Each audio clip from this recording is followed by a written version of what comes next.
be incomplete, fearful. True, it makes them easier to manage, but in a human sense, it ruins us. Yeah. Yeah. Anyway, under the cover of the public distress caused by mass immigration, we became Prussianized in every corner of America, particularly the coasts. By 1940, Walter Lippmann had witnessed it gnawing deeply into the foundations of American prosperity, which lay in our ingenuity, our self-reliance, and our imagination.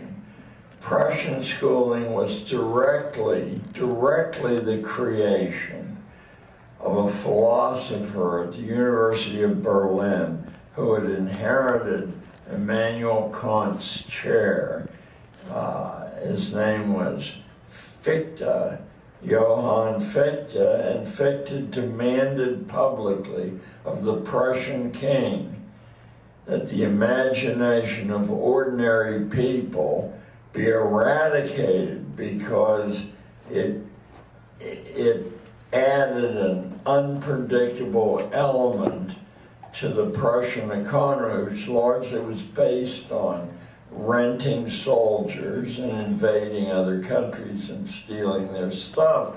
If the individual soldiers could imagine a different way, could think for themselves, obviously they weren't as efficient from the managerial point of view. And oddly enough, Fichte was not the first major philosopher to call for the destruction of the imagination of the ordinary population. About 100 years before Fichte, a philosopher who in college classes is considered to be a great liberal, the man was Spinoza. He knew himself as Benedict Spinoza, but history records him as Baruch Spinoza for reasons that would take another lecture to go into. Anyway, Spinoza, in a book called The Tractate of Religion and Politics, usually you'll see it rendered, your librarian can order it for you as Tractatus Religico Politicus. Spinoza invented, down to the most minute details, the form of systematic schooling that we have in the United States today, and also in most parts of the world, you know, with minor deviations. Spinoza said the purpose of this was to destroy the imagination and to fill the ordinary mind with such nonsense, with so many contradictions, that they would be unable to oppose, I'll call it management. Spinoza's motivation for saying this is he believed that about 90% of the human race was permanently, eradicatably irrational, dangerously so, murderously so, and they had to be confused so they would turn their murderous impulses inward rather than messing up the lives of the rational few. And interestingly enough, prior to Spinoza, we have another almost identical percent of the population are hopeless. They're damned before they're born, and no amount of good behavior will reclaim them. And therefore, first you got to keep this news from them because it might make them restless. And second, you have to embed them in a system of schooling in which they're taught to chase illusory prizes, to wear themselves out competing against one another, and so on. And the original father of this idea, and I know that most of you are aware of this, was a classical Greek aristocrat we remember as Plato, and in his two utopias, the Laws is the last of the two, and the Republic is the one most people read. He lays down a system of confused enterprise to render most people harmless. This idea has traveled directly down to us. I have been unable in years of trying to find a major thinker who rejected this idea, who didn't boost it, and the one that caused the most of all, probably you mean that one won't go up and down, huh? Hey. Thank you. I have faith. The fellow who caused the most damage teaching the same idea, but, quote, scientifically, was none other than our hero of the last couple of weeks, because of his 200th anniversary, Charles Darwin. Most of us don't bother to actually read Darwin. We read a school secondhand account of what Darwin said. But if you go straight to the horse's mouth, you will discover that the human race is not evolving. A tiny fraction of the human race is evolving, mostly blonde-haired, blue-eyed people from Scandinavia, and the rest of the people are evolutionarily retards.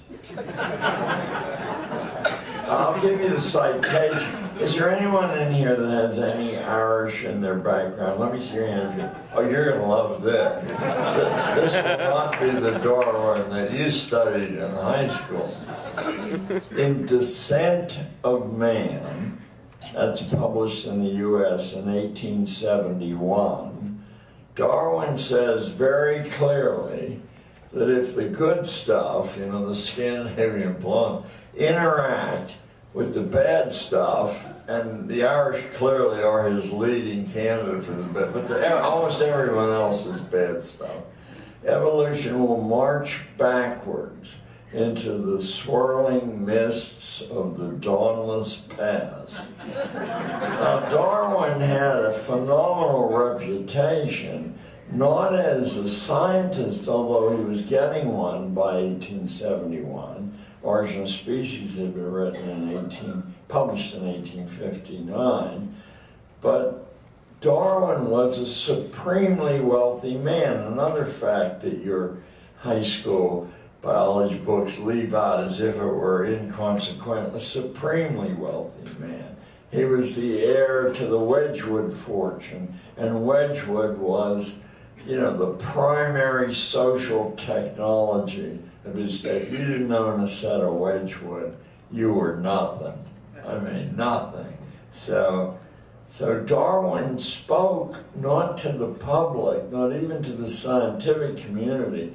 Darwin's associates were the kings and the queens, the dukes and the princes of Europe. So he had an immediate effect on, let me call them, the managerial classes of Europe and the United States. And he said, you've got to create structures that keep the bad protoplasm away from the good protoplasm. As a direct result of Darwin, we had an explosion in the elite private boarding school movement in the United States. We had, I think, 6 of those prior to Darwin, and we quickly ended up with 600. Say again? I'm sorry. Okay, so we had a phenomenal growth of what now is a common institution, the country club. We had elite sections in colleges, even non-elite colleges, and there must be a dozen other institutional protections against the bad stuff intermarrying with the good stuff. and it became one of the secret guiding principles of managerial logic at that time, and I do believe ever afterwards. In any case, this is what Lippmann saw entering the entrepreneurial wide open. I call it the open source method, genius of American education. So I'm going to start with telling you a different way that this was done and is being done now under our noses, but it isn't touching nearly enough of us. The school question of the moment is this: can we create more sensible uses for the time of America's young than sentencing them to bells and chair time and memory drills for 12 years? What might we do instead? What we might think about doing before we thought about specifics is making gigantic cracks in this Prussian machine. We can't abandon it because it's the leading employer in the United States if you factor in all of the collateral businesses that depend on schooling, like textbooks and driving the truck to deliver the textbooks, etc. The bologna makers and the final market for bologna. Yes. So I call the process that I think we need to evolve to, or devolve to, since we had it at one time. I call it open source learning. And rather than define that for you right away, I'm going to illustrate it at work with living examples. One of the examples which we won't be able to talk to, you have here, during a time of great political chaos in New York schools between 1975 and say 1982, phenomenal chaos. You couldn't make a movie about what the interior of Manhattan schools looked like. And I don't mean ghetto schools. I lived in the Gold Coast, to the Upper West Side. Couldn't make a movie about it that anyone would believe. I mean, there were ladies in them, so I can't say. Rapes on a weekly basis inside the schools, public displays of fornication, kids at the front door selling booze at an inflated price.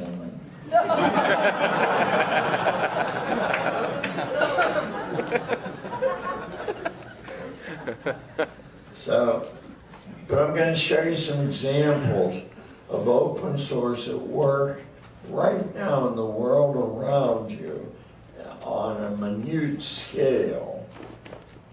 The schooling we know of is a religious phenomenon. Its assumptions are based on faith, not on any fact that they produce superior results.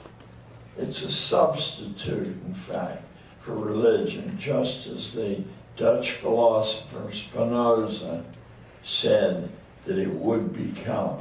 My first example of open source learning is an automobile mechanic who dropped out of junior high school at the age of 13. His name's Jonathan Goodwin, and if you're on the internet, you can Google the cover of Fast Company magazine for November 2007.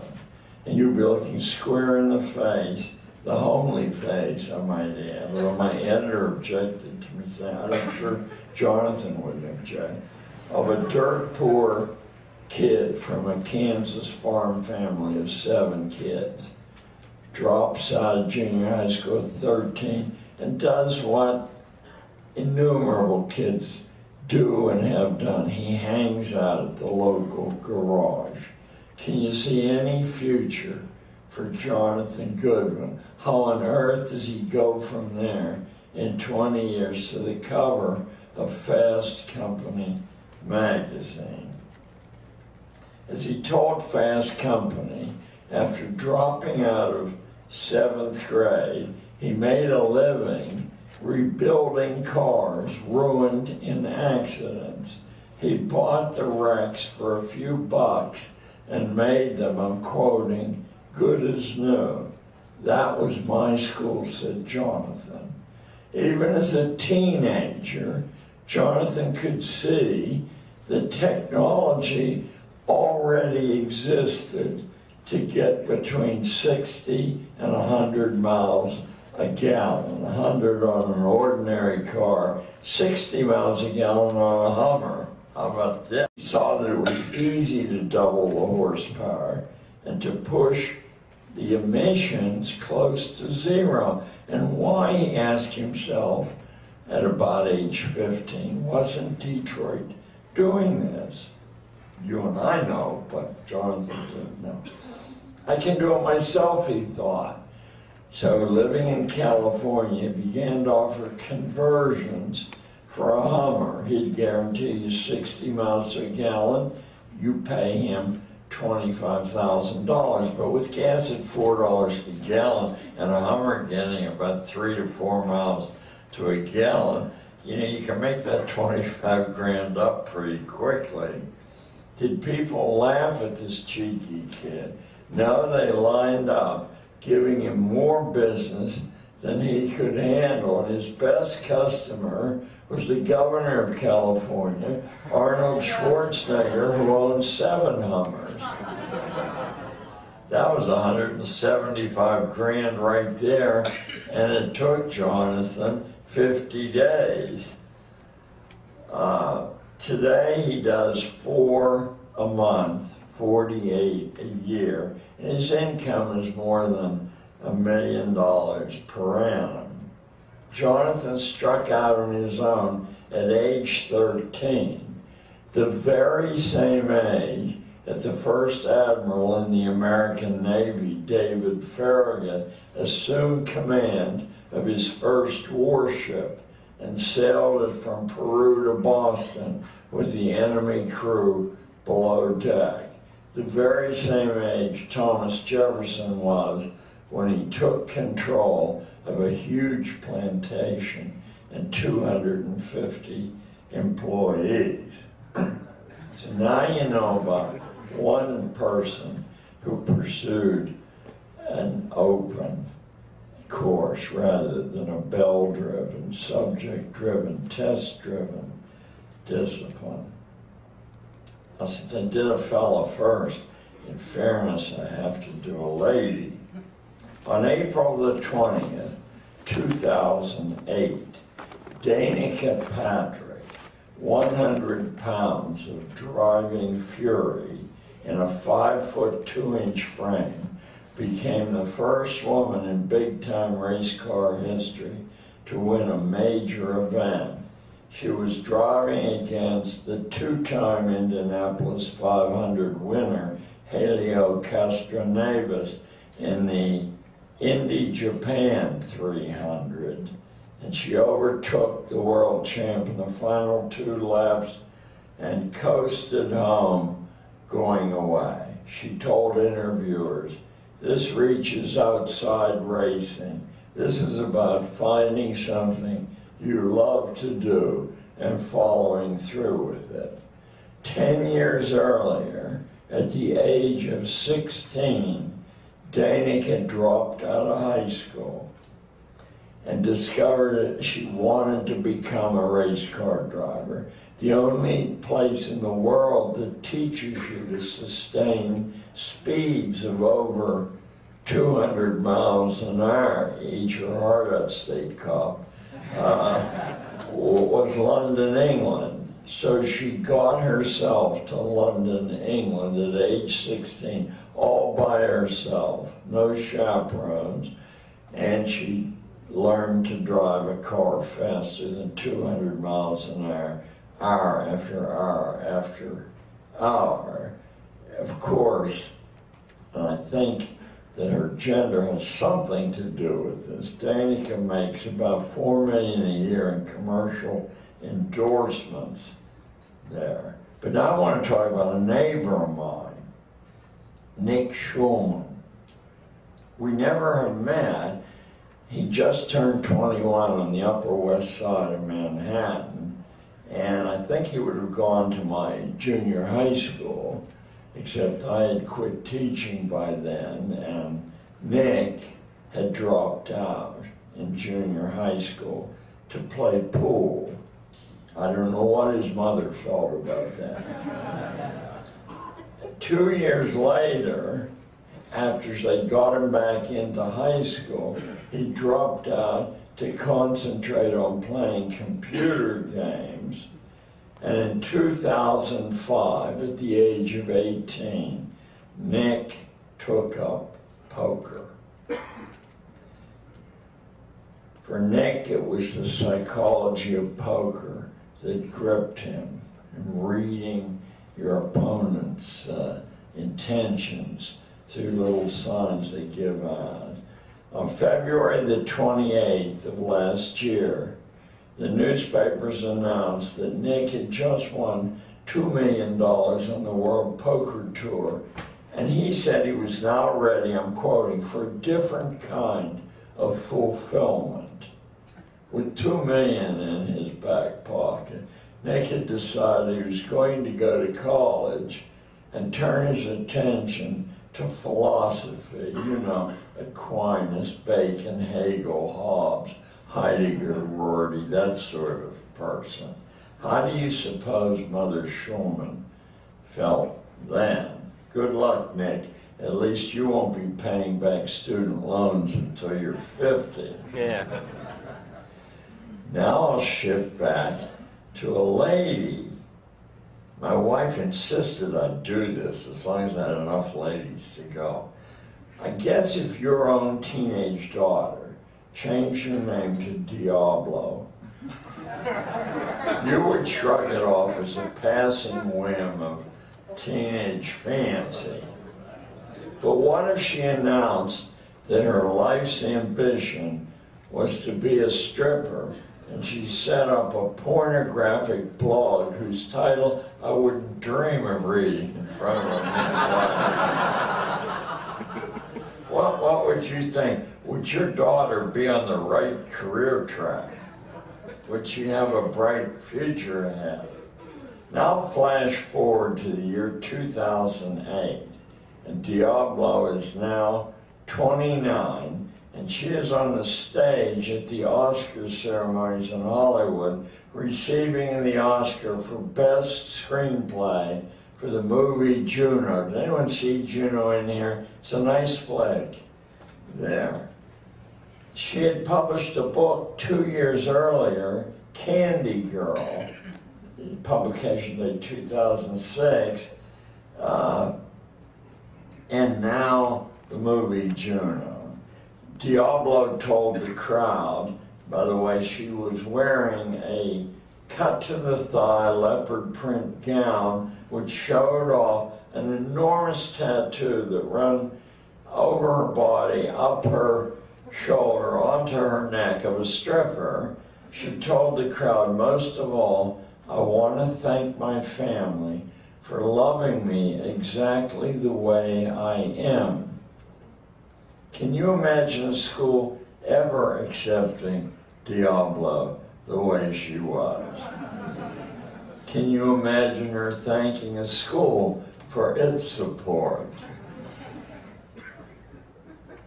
Danica, Diablo, Nick, and Jonathan followed personal roads to very individualized educations under their own management. All of them traveled under the same umbrella, a strategy, as I've told you, I call open source learning, I was inspired by Linus Torvald and his open system computer. So different from the tight-fisted retrograde habit of Microsoft. Open source learning allows everything under the sun as a possible starting point on the road to self-mastery. In open source, every sequence is subject to personalization. Everybody is a potential teacher. In open source, in fact, teaching isn't a profession, it's a function. Anyone with something of value to offer can teach as long as people come to learn from that person. Excuse me. Right there you can see the basic assumptions are different. No student can be threatened with failure if he or she decides not to learn from you. In open source, students are active partners in reality, not in. They select many or even all of the areas they want to explore. They recruit many or even all of their own instructors. They assemble a team of learning colleagues. It sounds too promiscuous, I know, too undisciplined, but in the real world of laws, customs, and parental rights, everything is by negotiation, isn't it? Every situation is one of a kind. But all parties to the negotiations accept that nobody can give you an education. An education must be taken by those who want one. The will and the dogged persistence of the seeker are the only essential tools needed to become educated. Teachers, texts, money, and equipment play only minor roles, and paper, pencil, tests play no role at all. Now,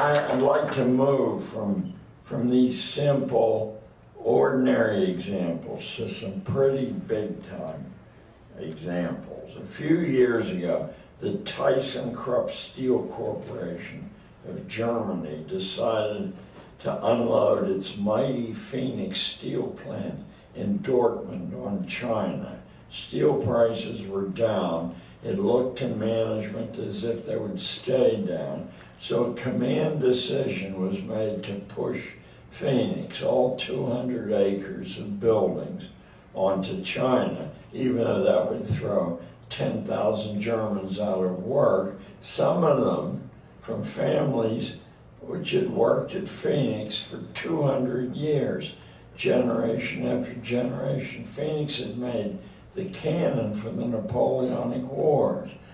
Management expected two payoffs, one in the sales price, one in the moving bill, excuse me, for a job it estimated would take 3 years and an army of specialized engineers and technicians.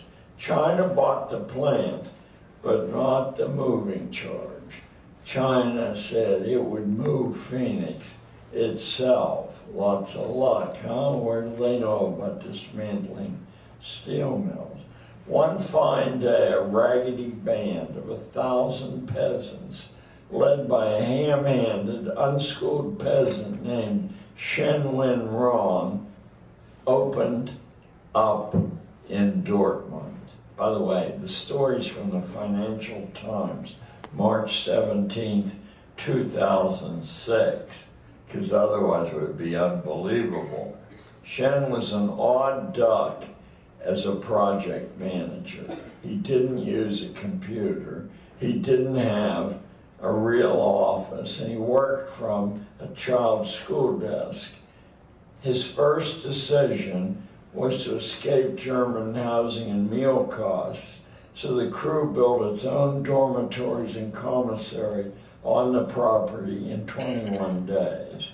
Then they broke Phoenix down, crated it, shipped it, uncrated it, and reassembled it in 1 year, not 3.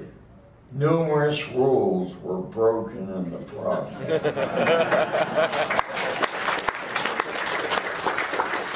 These amateur deconstructionists set aside time-honored rules for proceeding taught in engineering schools and codified in statute whenever more creative problem-solving seemed appropriate. In the time it took to complete the move, China's huge orders for steel on world markets drove prices through the roof, exactly as Chinese planners figured would happen when they bought Phoenix. The plant was a big money maker in China right from the first day, just as it would have been if it had been kept in Dortmund. Not only did the ignorant Chinese outwork the trained and well-educated Germans, they outthought them too.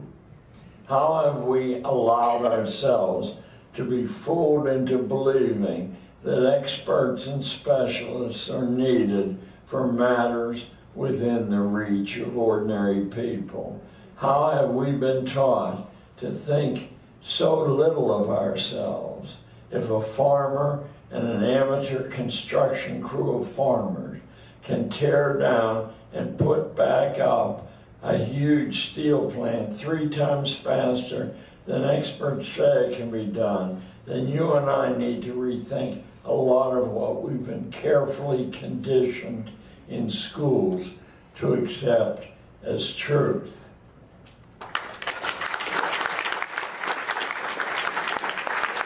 Now, this presentation actually has a title, although I don't know if it's in the program. It's called Walkabout London, and now let me penetrate the mystery of that. One of the 25 wealthiest individuals in the world in 2009 is the high school dropout, Sir Richard Branson.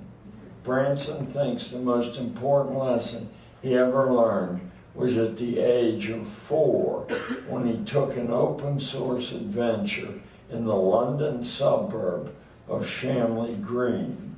52 years after the event, he remembered vividly how it happened. This was in last May 2007 issue of New Yorker. There's a profile of Branson in which he remembers this story. He was on a drive with his mother, miles from home, single-parent family, by the way, when she asked him whether he thought he could find his way home alone from where they were. Age 4. Try to picture some 4-year-olds you know. And she said, "Could you find your way home alone from here, Richard?" And he said he thought he could, and she pulled the car over at once. "Get out then and do so," she said. And she drove off, not to a safe distance, and watched the little bugger. Now she went home. Probably poured a drink. Of course, he did it.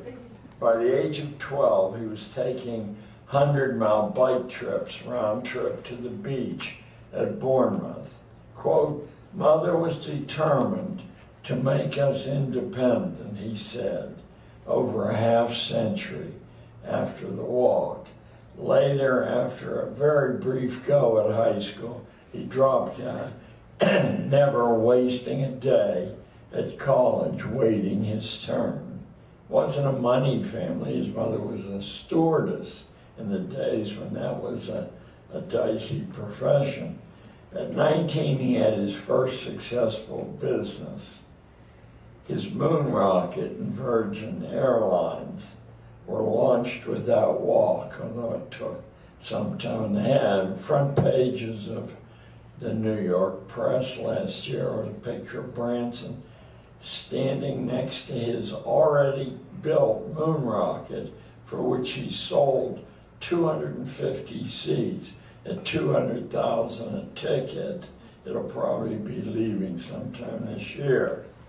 Is age 4 too young to tackle serious business?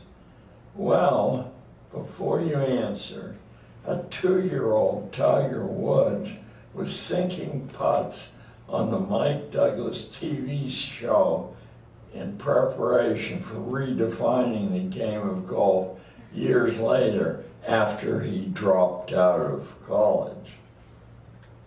Branson's successful walkabout and the dirt farmer's savvy of Shen Wen Rong are only possible in the classroom of the greater world. All my life I've heard repeatedly that people without diplomas are ruined, and those without degrees doomed to be nobodies. You've heard that too, I know. So how do we account for our two best presidents, Washington and Lincoln, having almost no school, or America's legendary industrialists, Andrew Carnegie and John D. Rockefeller, both being elementary school dropouts? And of course, the entire army of fast food billionaires are in the same boat. Perhaps you think it was possible way back when, but not now, and certainly not in the sciences, right? We have to agree that those require bell-driven, test-driven, subject-driven classes. But if that's true, how can we explain the Human Genome Project, the world's most prestigious scientific project? It was created by two men. One was Francis Collins, unschooled on a remote sheep ranch in Western Virginia by his mother, using a wildly open source methodology with no template at all. The logic of Collins' schooling imposed by his mother was follows. There were four brothers. They had to agree on what they wanted to study. They then studied it as long as they felt like it. They could only get off the track, however, if all four agreed, and now for something different. So he was half of the Human Genome Project. No specialty in science at all. The other half is perhaps even more unexpected. He just published his autobiography, and his name is Craig Venter. He was a very, very bad student, I believe in a San Diego school, and he cut school constantly.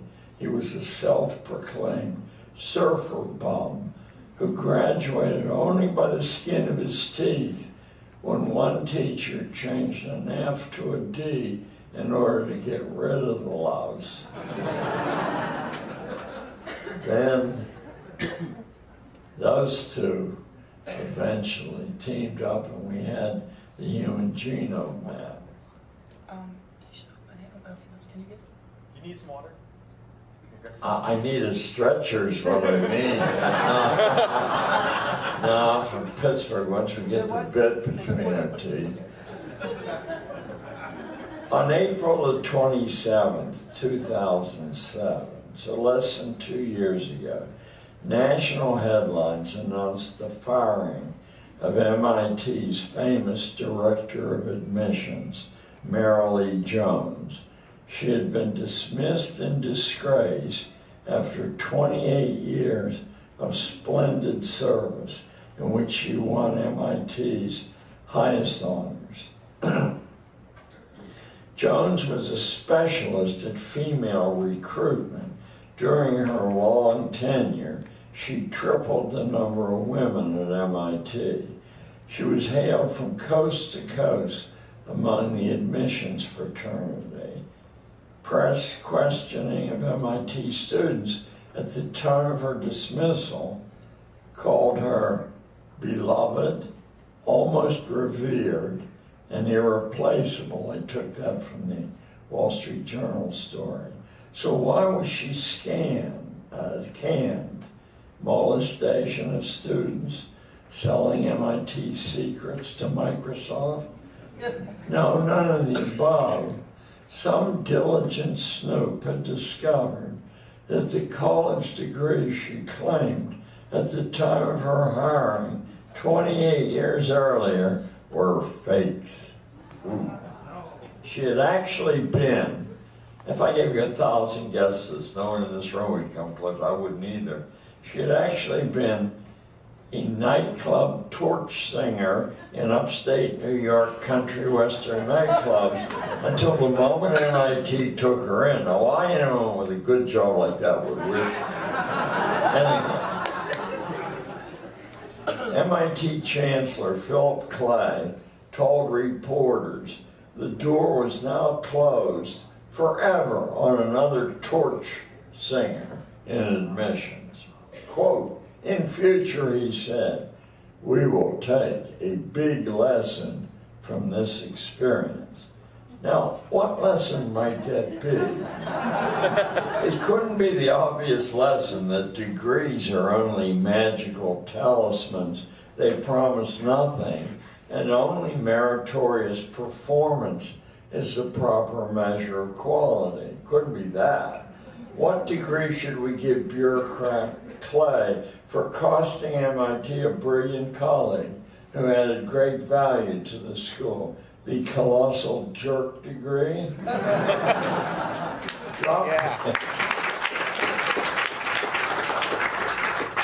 Dropping school does not mean dropping education. That's the real lesson.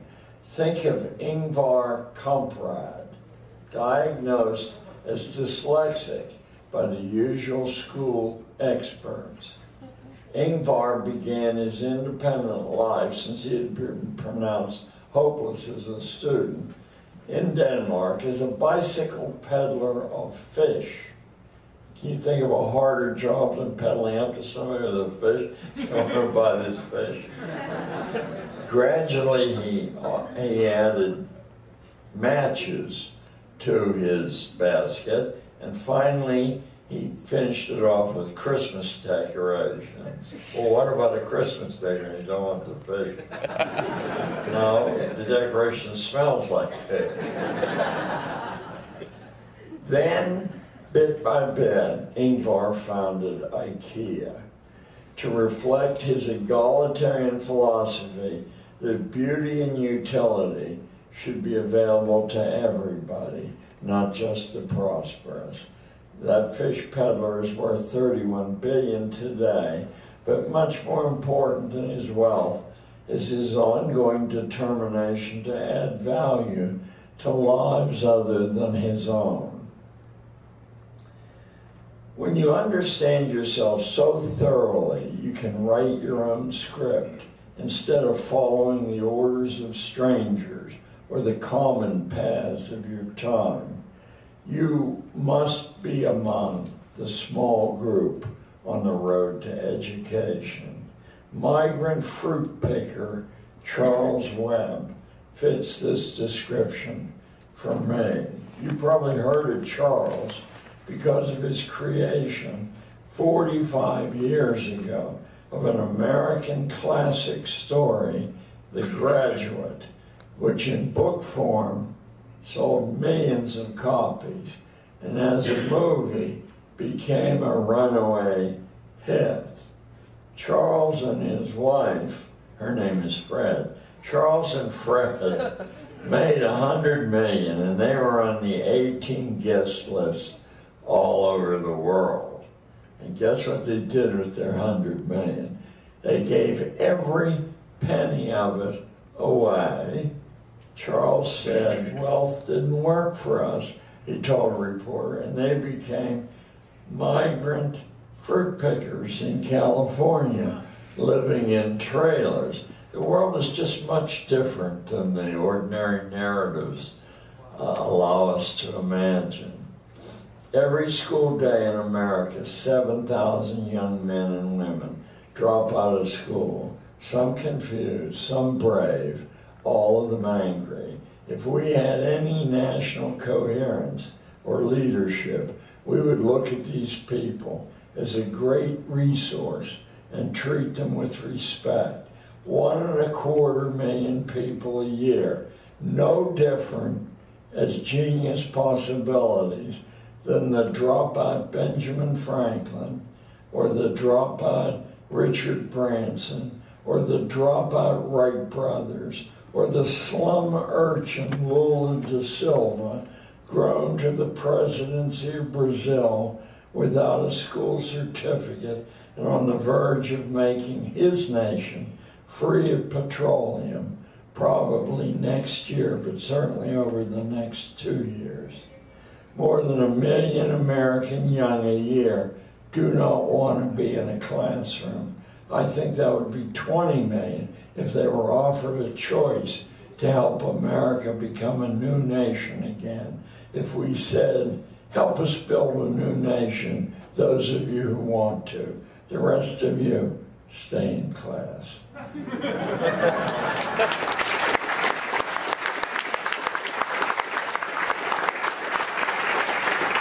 things really were as we've been taught to believe, how could Lula the urchin be the head of a complex modern nation?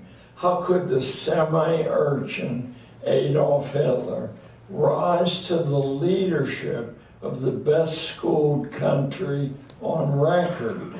How could Thomas Edison drop out of elementary school before he was 12, leave home, go west with no money or no contacts during the Civil War years, and by age 15 have 4 solid streams of revenue and a write-up in the London Times? How could this penniless dropout invent the electric light, the phonograph, win 1,003 patents, and create the mighty corporation that was to become General Electric? By the way, he set up an entry examination for jobs, and he said no college graduate ever passed the test. How can any of these things be true if what you've been taught was even remotely correct? Why has no school, no politician, no foundation, no public institution ever connected the dots for you as I just did? Was that in your best interests? In the year 2006, the University of Connecticut wanted to discover how much learning occurred between entering college as a freshman and graduating as a senior. They selected 5 academic areas for study, and they picked 50 colleges to measure. A total of 14,000 undergraduates were randomly selected to participate. Nobody on this planet could have anticipated the result. In 16 of the 50 colleges, which included Yale, Brown, and Georgetown, the graduating seniors knew less than the incoming freshmen. In the other 34, there was no measurable growth evident, although up to $250,000 had been invested in an average of 6 years of time. After all the exaggerations, college for many is still just school. On April the 13th, 2008, the television show 60 Minutes reported that a cancer patient, John Canzias, had developed a heretofore unknown method of attacking tumors, which Nobel Prize-winning cancer researcher Rick Smalley said, quote, would change medicine forever, adding that in 20 years of cancer research, it was the most impressive development he had ever seen. Excuse me. Canzias' method destroys tumors without chemotherapy, surgery, or the familiar kind of radiation. What impressed the 60-Minute producers was that Canzias had no college degree and no background in science or medicine, but as a boy, he had been obsessively an amateur radio buff, building shortwave units. He knew, as one of the many odd facts that hobbyists accumulate, that radio waves passed through metal will heat the metal up to a high temperature. Now in late middle age, contemplating his own death, he wondered if his tumors could be injected with metal, bombarded with radio waves, and the cancer would be killed by the ensuing heat. Canzias tested his theory in his garage on a raw hot dog. That was his equipment, using a machine he constructed out of used pie tins. When the bottom of the wiener was injected with metal and shot through with radio waves, it cooked while the top of the dog remained cool. Preliminary work in university laboratories where he took his finding seemed to show that indeed radio waves do kill cancer when the tumor is filled with nanoparticles of metal, something the vast, specialized, educated empire of cancer care never managed to stumble upon in its many decades of existence. It took a non-scientist without a college degree, motivated by 36 rounds of chemotherapy, which left him so sick he couldn't sleep, to uncover this connection. The assessment tools pedagogy has devised, and for you libertarians, I hope you know what the word pedagogy derives from. That pedagogy also exists, pedagogus in Latin. It's a class of slave who takes orders from the master and imposes drills and discipline on the young. Doesn't create anything, but simply transmits the orders of the master. So what we've allowed to transmit through 23 centuries to a modern America is a term for the profession.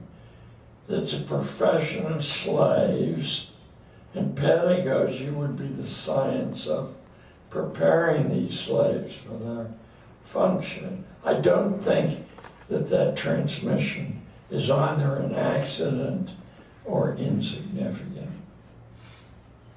The young people we can find in schools today once cleared this continent when it was still wild. They whipped the greatest military power on earth. Most of the Revolutionary Army, including its officer corps, were teenagers. The Marquis de Lafayette was 17. Alexander Hamilton, a colonel, was 19. George Washington was the old man of the Revolution at 42. They whipped the greatest military power on earth, not once but twice, drove out the French and Spanish, invented novel technologies, built roads, canals, cities, sold ice to faraway India, and spread open source creativity over every aspect of American culture. A major reason they were able to produce so many miracles, from the six-shooter to the steamboat to manned flight, was they weren't weakened by the phony concept of adolescence, for which there's not a scrap of scientific evidence, or by any artificial extension of childhood through forced schooling. Early American society celebrated accomplishment, as any frontier society must, before the politicians and the schemers collude to build managerial sinecures for themselves. The economy prior to the Civil War was dominated by independent livelihoods. As Abraham Lincoln told the Wisconsin Agricultural Association in 1859, it had room for anyone of energy and ideas, whether they lived in a mud-sill shack or behind brass knocker doors. Foreign visitors were dazzled by the energy released by a society so revolutionarily egalitarian, one which mixed all ages together, learning from one another. The Civil War changed everything. In the northern industrial state, which emerged in its wake, entrepreneurialism was unwelcome. Factories and finance came to rule the roost, and with that transformation, people with minds of their own became troublesome to management. Lives assigned to follow orders are, from a perspective, best kept childish. Childish people obey. Children make the best customers. They have no sales resistance. Since Plato, a long string of utopian thinkers has worked to supply society's managers with algorithms which lead to childish lives. They all begin with wiping the slate as clean as possible of close emotional ties to family, to religion, and so on. All these things interfere with the authority of managers, and no loyalty is more dangerous than self-respect in independent minds and characters, which open source learning virtually guarantee. That's why schools function as they do, as environments actively hostile to open source strategy. They're built to serve different purposes. I think at this point, I'm going to give you like a 7-minute break, and I'm going to sit here and just rest my voice, because we're getting to the good part.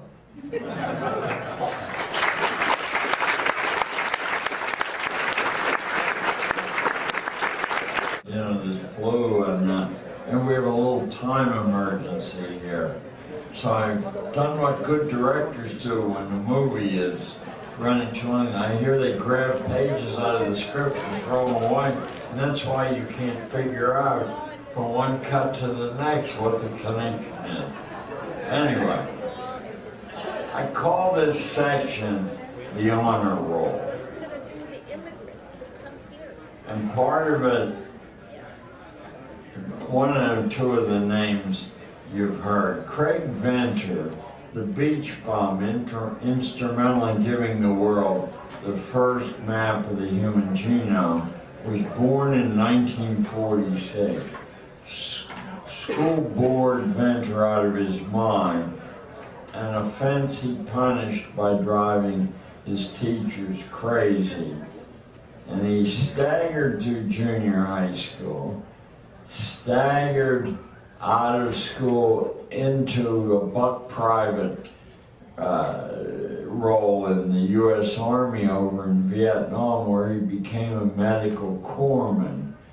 It was there he learned to despise bureaucracy and got the shock of his life with heads and hands laying all over the place. And that shocked him into a solidly responsible life. His book, A Life Decoded, has only been out a couple of months. It's certainly worth reading. Franklin Delano Roosevelt had a C average in high school and a C average in college. John F. Kennedy had a C average in high school and a C average in college. The next one won't surprise you. George W. Bush had a C average in high school and a C average in college, but this might surprise you. Bush's C average was 1 point higher than Senator John Kerry's C average. Al Gore flunked out of his first college and squeaked to his second with a C- average. Dick Cheney, the famous vice president, flunked out too. When his SAT scores in language and math are added together, the legendary progressive senator Paul Wellstone scored 800 as a total. Now it's true that in his day, the max was only 1,600, where now I believe it's 2,400. But still, that's a 50. America's global computer dominance arose, as I told you, from men without college degrees. Ted Turner, founder of the worldwide news service CNN, dropped out freshman year. William Faulkner, one of our Nobel Prize authors, got a D in English in his freshman year in college and dropped out then and there, never to return. Warren Avis, who pioneered auto rentals at airports, considered college, but decided against it as a waste of time and money. Ed Hamilton, the nation's largest independent mail-order book dealer, told me the time and money he saved by not going to college gave him a real head start over his competition and was the foundation of his eventual success. Sean Fanning, whose invention of Napster at age 18 almost ruined the multi-billion-dollar music industry, was hired by that industry at age 24 in 2007 to come up with a plan to save it. Sean has no college, and he told the paper that I read this interview in, he has no plans to get any college. Lou Wasserman, who more than anyone else created modern Hollywood with his colossal MCA talent agency, had no college and almost no attendance in high school. Although he has a high school diploma, he preferred instead to work full-time as a movie usher beginning at age 13. So how did he get a diploma working as a movie usher? In an interesting fashion, he approached the school principal with a deal the administrator could not refuse. In exchange for a diploma, but he wouldn't attend classes, Wasserman smuggled first-run films out of the theater in the morning before it opened, took them to the high school where they were screened for an admissions prize, got them back to the theater before it opened. The school was able to use the money earned to buy band instruments and uniforms, so the principal looked like a hero to parents. He used the time saved from copying notes off blackboards to set up MCA, signing stars when he's still a teenager like Fred Astaire and the Gish sisters to long-term contracts.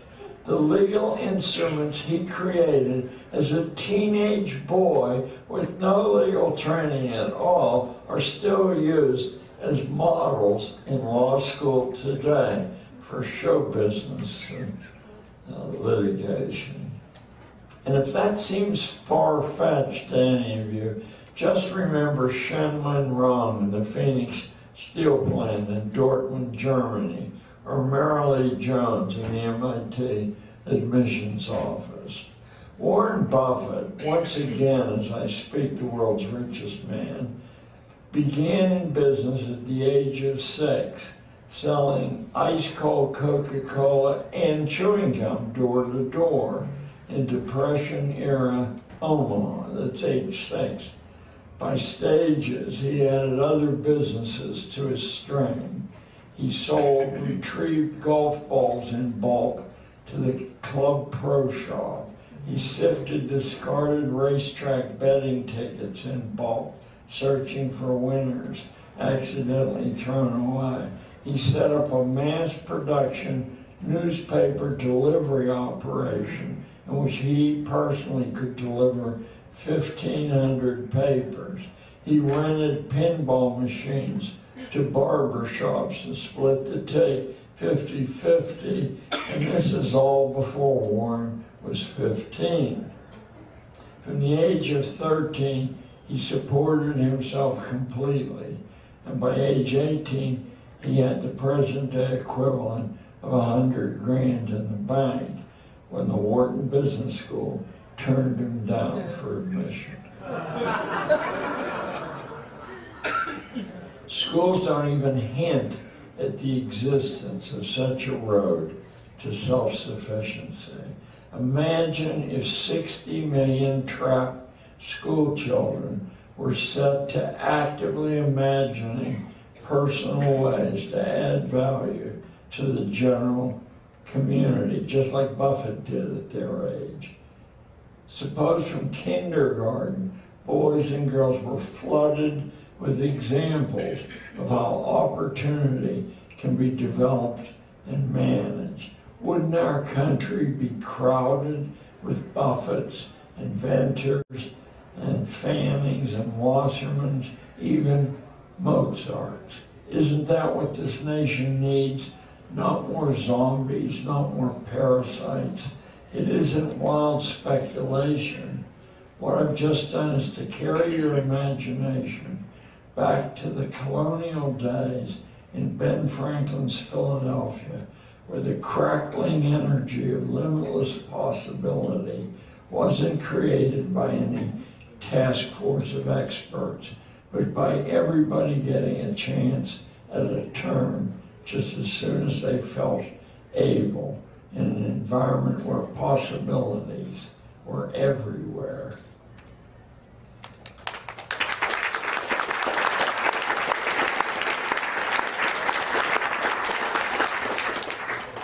Now, I want to tell you about a Dutch city that actually exists. I know a lot of you passed through Amsterdam. Take a couple hours off, rent a car and go to Drachten, D-R-A-C-H-T-E-N. The Dutch city of Drachten had an immense traffic problem. It took hours to get through this small place, and lots of accidents occurred because motorists got hot under the collar. I see someone laughing who knows the story of Drachten. What Drachten did, after discussing the many genius ways of putting up signs to discipline parking and motoring through town, was simply to go in the opposite direction. It did away with all traffic signs, all parking meters, and even parking spaces. The result so far has been shocking. Traffic safety has improved dramatically. Speed of transit is 5 times faster than it had been with all the police and the regulations and the signs and the flashing lights. Under some circumstances, it seems, people will take it upon themselves to look out for their own and other people's best interests. I got that from a book called The Future of the Internet. Jonathan Zittrain is the author. And now I'd like to refresh your memory about St. Paul's letters to the new congregations that one day were to become the Christian movement, but at the beginning were just widely scattered groups that didn't know one another. And they were looking for a set of rules to follow.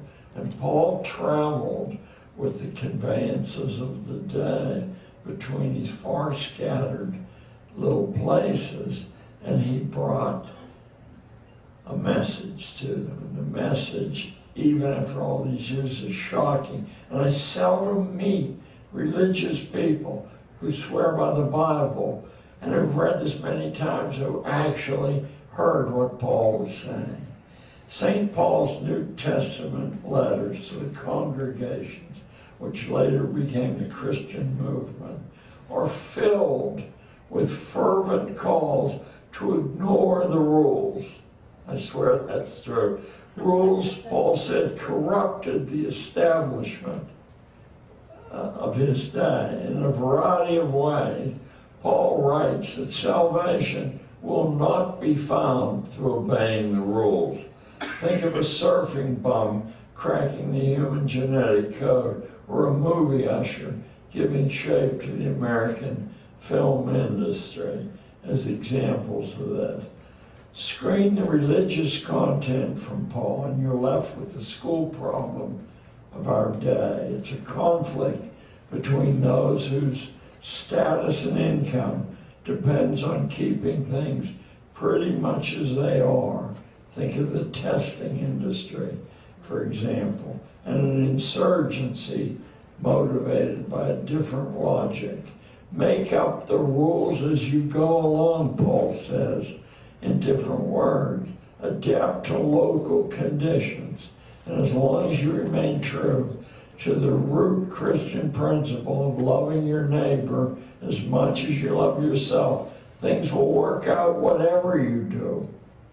The political establishment of Paul's day, like the school establishment of our own, had a recipe for everything. It was pledged to certainty. You find a thief, you cut off his nose. You find an adulteress, you stone her to death. When in doubt, don't think, just follow the rules.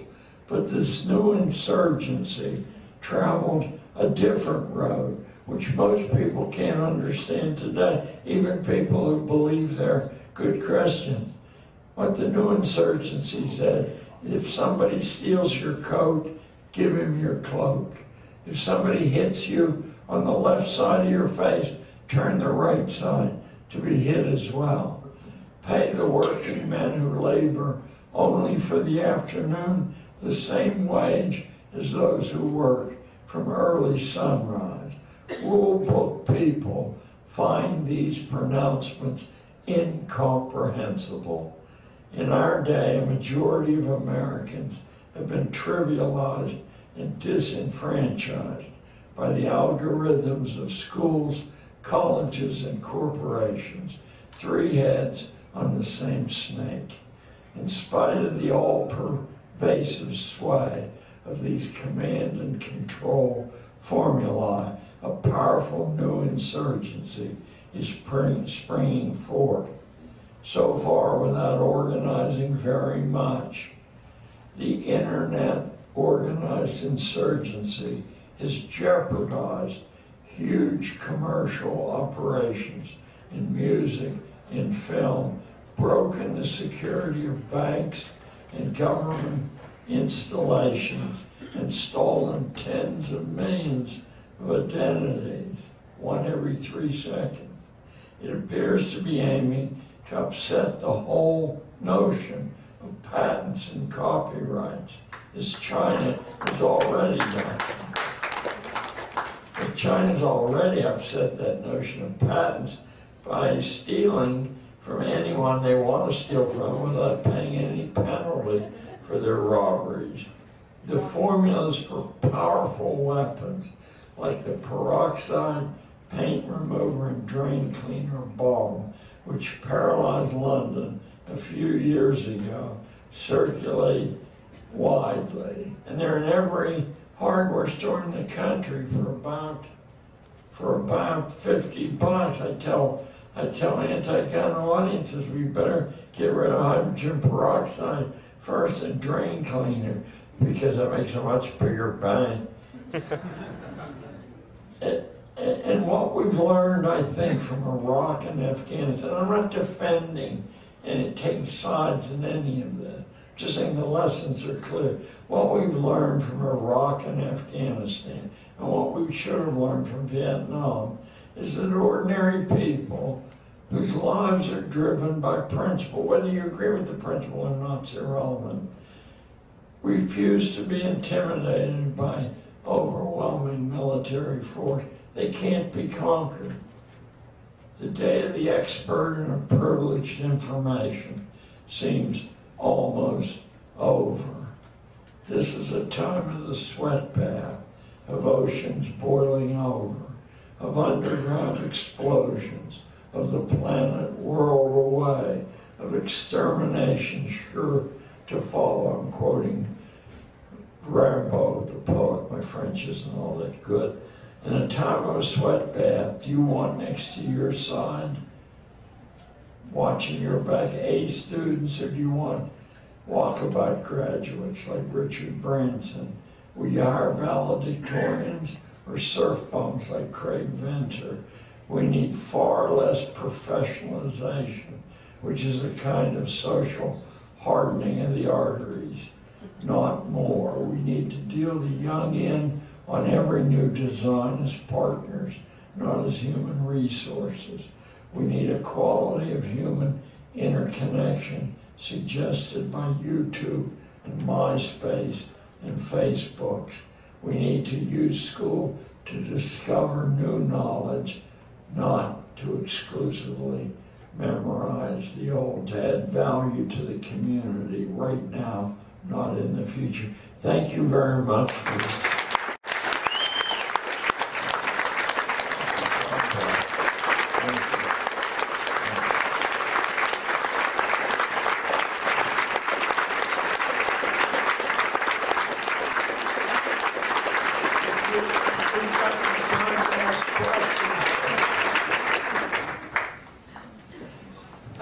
Gina, you're going to run this, or? No, sure.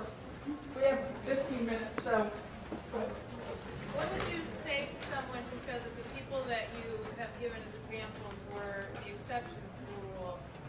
The question is, what would I say to the people who I often meet who say, these people are exceptions to the rules?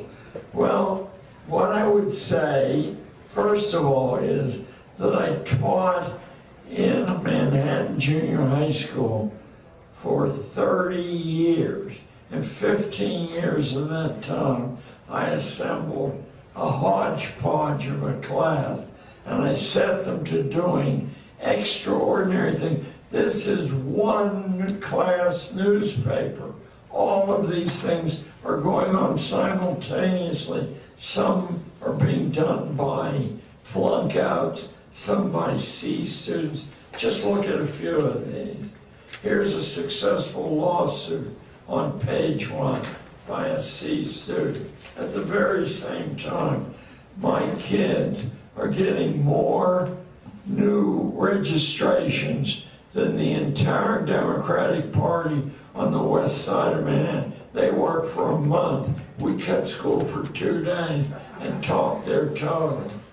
Here's a girl on page 2 who ended up winning an all-expenses-paid PhD at some California university, who is castigating the Central Board of Education for not teaching entrepreneurialism. Where did she get the idea to do that? She came to me and said that her mother was a liar, and her mother said she could go to Paris if she could raise the money to support herself over. The girl's 13, mind you. She said, no 13-year-old can raise that money. I said, not with an after-school job. That's a small amount of money for a business. I said, why don't you set up a business? And she said, 13-year-olds can't set up a business. I said, if people want to buy your product, they don't care how old you are. So I taught her, cut school for a week, and she came back with the idea of making one-of-a-kind gifts using the ladies in old age homes who, after all, were paying $4,000 or $5,000 a month on the West Side, using them to make one-of-a-kind art gifts, sweater, scarf, hat combination. And then she took the lady's picture, did her bio, and sold them to rich girls at Barnard College for top dollar. And through New York City, she made plenty of money. She made much more money than she needed. I said, why don't you take your mother to Paris? She made her picture there. Here is, well, go through the paper. This is 30 days of work, and this went on year after year. I came to see that the bell curve is some sort of an artifact of the way we do business. Genius and talent are as cheap as the air we breathe, and you think, well, that's an impossibly romantic thing to say, but I was one of the founders of the Conservative Party in New York State, and I was a party officer for 20 years, so I can't be accused of wild romanticism, can I? Anyway, another question, please. They're looking through the wrong lens. Yes, ma'am. I do have a question about a graph that I've seen that separates IQ and educational level as predictors of earning power later in life. Do you know the graph? that I'm talking about.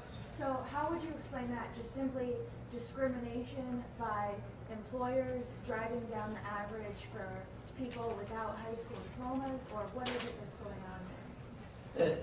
You know, I really wish we had a couple of hours. Not only is that an intelligent question, but even the one that I gave short shrift to should have gotten half an hour. There are forces at work that the conscious, rational mind is unaware of. Let me give you an example of one of those forces. You doubtless have taken standardized reading tests, correct? And yet, I could give you a simple reading test that if you did well on the standardized test, you would fail. I would ask you to read the first 20 pages of an extremely simple, famous novel, All Quiet on the Western Front. And I would ask you 3 questions, which over 15 years of administering this test, I never found a kid who scored off the top in the reading scale to be able to answer, even when finally in desperation I gave it as an open book test. And in order to derive some explanation of what was going on, it suddenly dawned on me that the better class of test reader figures out very quickly, maybe in 3rd grade, what type of information is going to be tested. And then when you read, you deliberately, without realizing it, screen out all the stuff that isn't going to be asked as a question because you've got a good sense of pattern. As a consequence, I could make a whole test out of information that's not typically asked. For example, in the first scene in the book, the German military unit at a field kitchen is eating double rations, and yet double rations are against the law, and the German army punishes infractions very severely. So how was the field cook convinced to give them double rations? I asked that question. Not a single person out of hundreds and hundreds of the best readers. And then finally I gave it as an open book. They still couldn't answer it. Well, they got double rations because the other unit who was going to eat there had been wiped out to a man. And when the cook denied them the extra sausage and potatoes, one sharp guy, the narrator of the book, says, yes, but the most severe infraction is wasting food.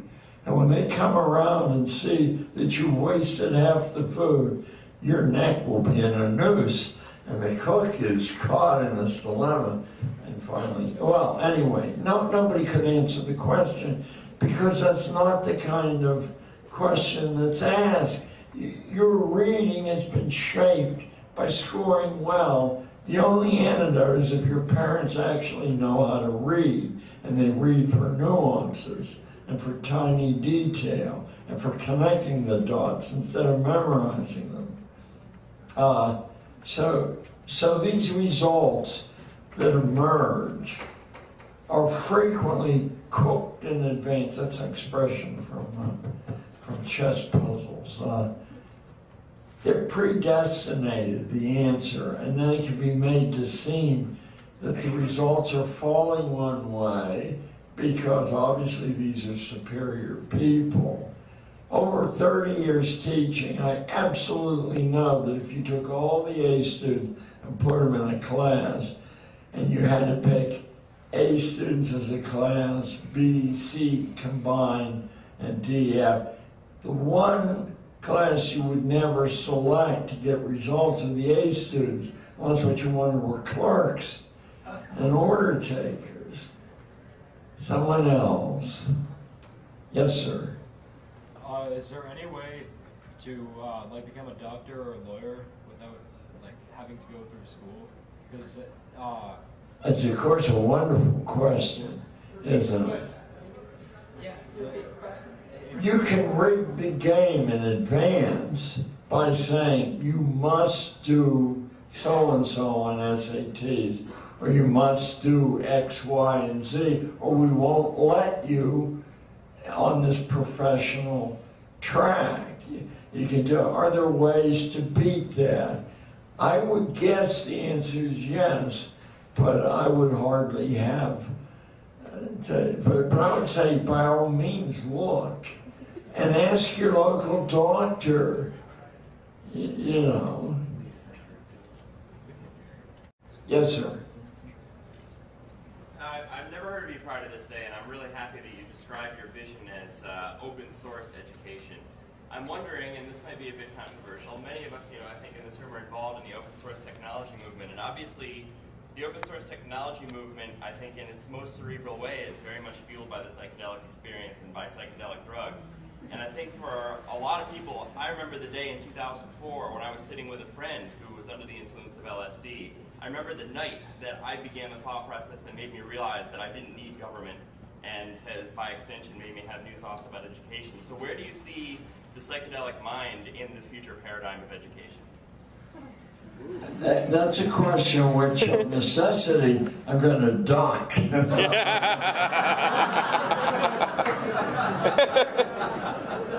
Now, I was warned to be very slow about turning from one side of the room to the other. I'll be glad to discuss that with you. I was going to add, I don't know who asked the previous question, but I have a two-part answer. I don't with respect to doctors, but I sat next to a gal one time who was a lawyer. She did not have an undergrad degree and dropped out of law school and took the bar and passed it and practices law in California currently.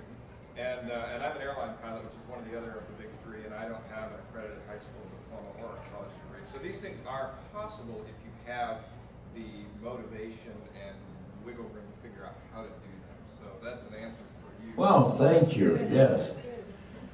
Yes, ma'am. What's your advice for dealing with the rage and grief that come when you realize how much of your own life has been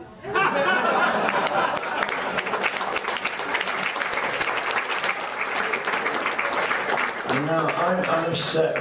What's the advice for when you discover your own life? I'm 75 and I'm still discovering indwelling curiosity cutoffs, to use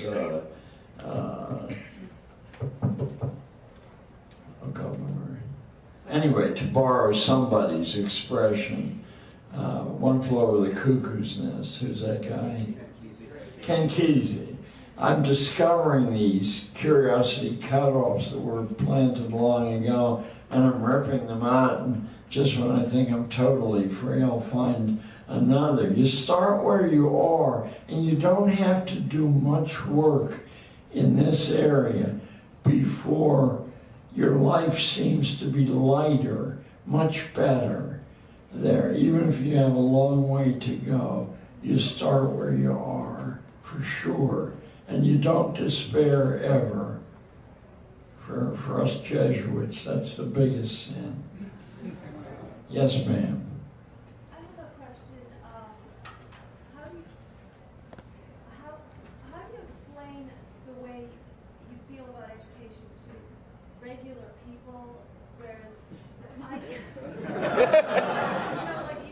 philosophy, and I can say I was kind of on board with your philosophy a lot sooner than I read your books, because I went to a vocational high school and had an unusual experience with education. And in this state now, we have a recent law where students can't drop out of school and have to stay in school by law until the age of 18, so they're unable to even drop out and put in some alternative education in high school, which I think is cruel. I think that's the only word I can come up with, because many kids shouldn't be there. And how do you explain the fact that your ideas about alternative education are actually compassionate? Because a lot of people think the only way to be compassionate with kids and education is to support them in the same school. I had the good fortune to grow up in the realest part of the United States I've ever seen. Western Pennsylvania, along the West Virginia border, during the Second World War, was my growing up time. There were people from all over the earth there, and the idiom of that zone of the country was absolute plain talk, and the advice, if you got insulted, was to strike back with maximum force. None of this graduated force. As a consequence, people from all over the earth, people with all kinds of economic differences, were polite and cordial to one another, because the alternative was to get into a fist fight right away.